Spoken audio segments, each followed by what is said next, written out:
Welcome back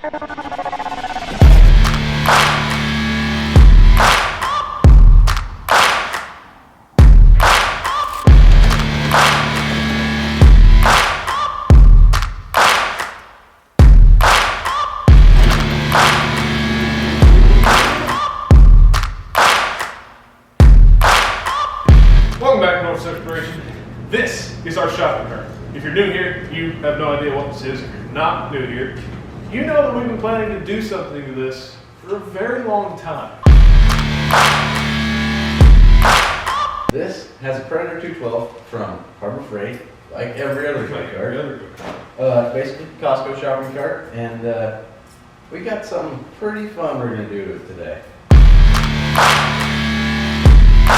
And let's roll the B-roll.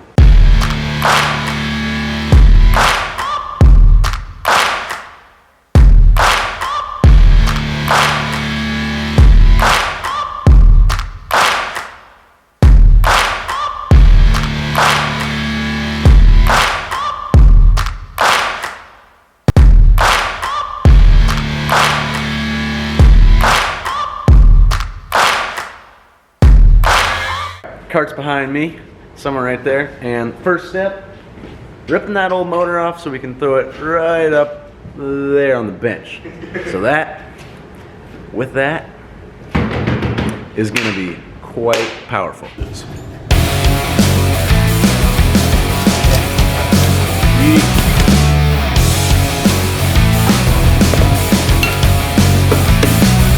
All right, engine off of the cart, clearly. The first step, or at least the first approach we're gonna take, is taking the stock exhaust completely off the motor, leaving that off because, as you can notice here, there's valve springs, so it's easier to get to the valve cover with the exhaust off. So we're gonna do that, and then we'll move on to the intake.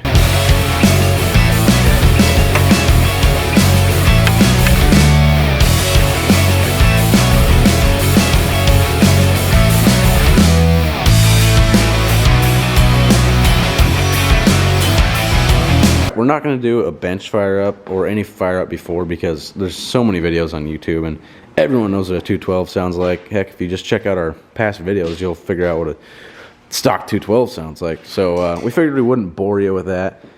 We just dove right in.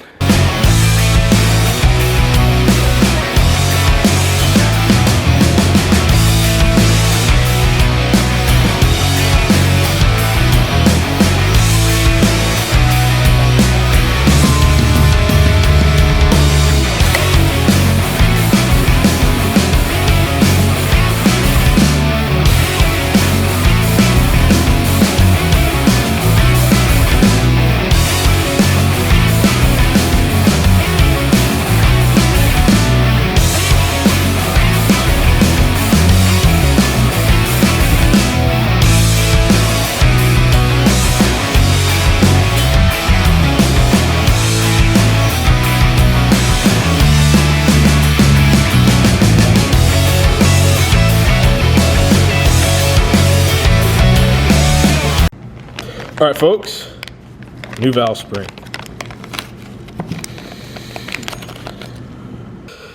So as you can see, much thicker, taller, bigger valve than the old one. Check that out. Valve seat does fit perfect. All right, so we're gonna go ahead and stick that in. All right, so what we're gonna do here is show you how we put the valve springs in. All right, so valve spring, our heavier valve spring, I think it's an 18-pound from what I've seen on YouTube. And then our valve seat, I'm gonna put that in here, and there's probably some easier way to do it on YouTube, and this might be the easy way. This might be obvious, I don't know, but this is what we did. I set our little tappets in there, something like that, set them in there, and then I just set the valve spring over the valve stem. Got a good shot there.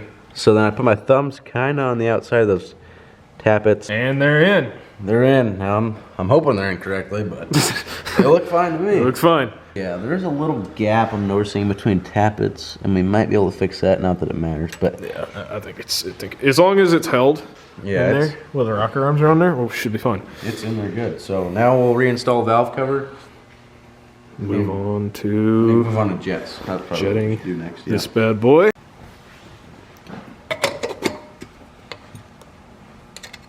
All right, you can see we're well into the hop-up kit now, and let's talk about this. Jets. So right in here, I don't know if you can see that little flathead screwdriver looking thing. That's our main jet.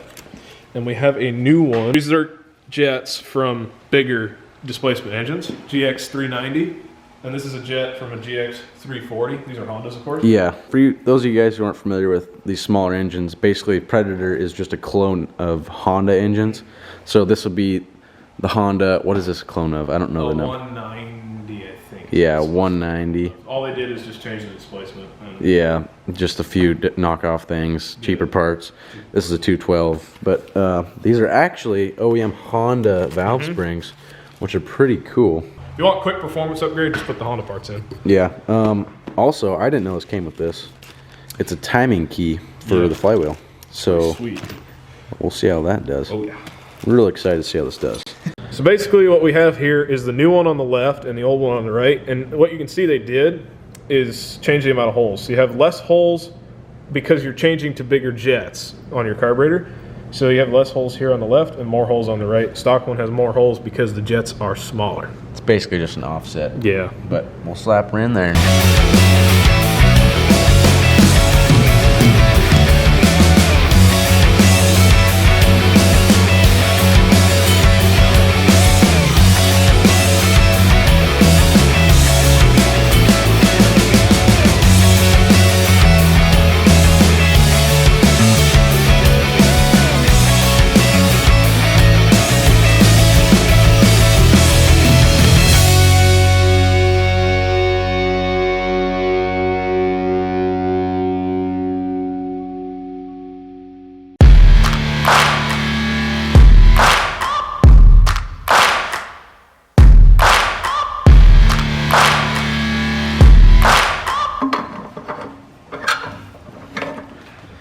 What do you think you're doing?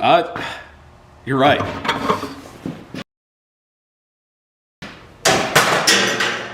Some kind of runaway situation happens. All right. So Okay, it's on. Go ahead and pull up. yep.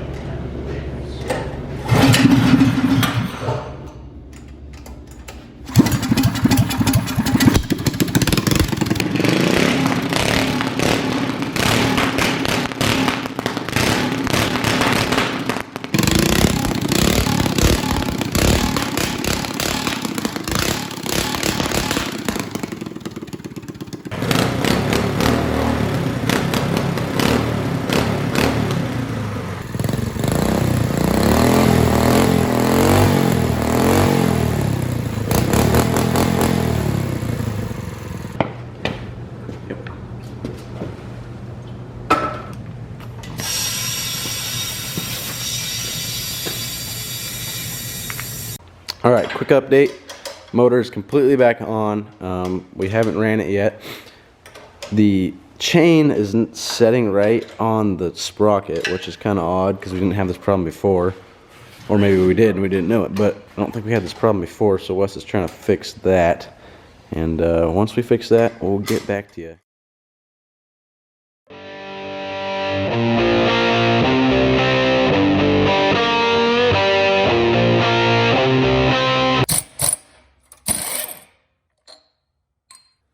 Pull it. Oh. There we go. And that's what we're after right there. On the left here, we have a standard key, and on the right here, we have the offset key. Now, what that does is it changes the timing depending on which direction you have it. So this direction, it advances it because you turn the flywheel further this way, so the coil fires sooner. Turn it the other way, and you're retarding the timing, meaning you're turning the timing down, and it fires later. So this essentially will advance it, fire sooner, and get a little bit more pep and performance out of our 212.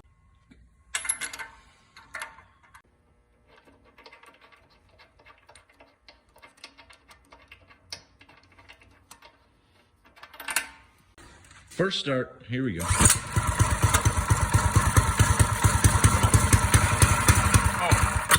Yeah, take the choke off. Choke off.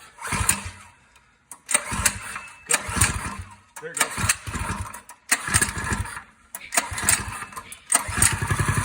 There we go. Jeez.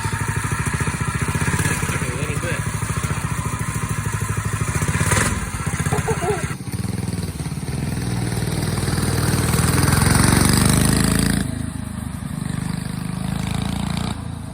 Next up, eventually we're going to do a race with that little quad over there.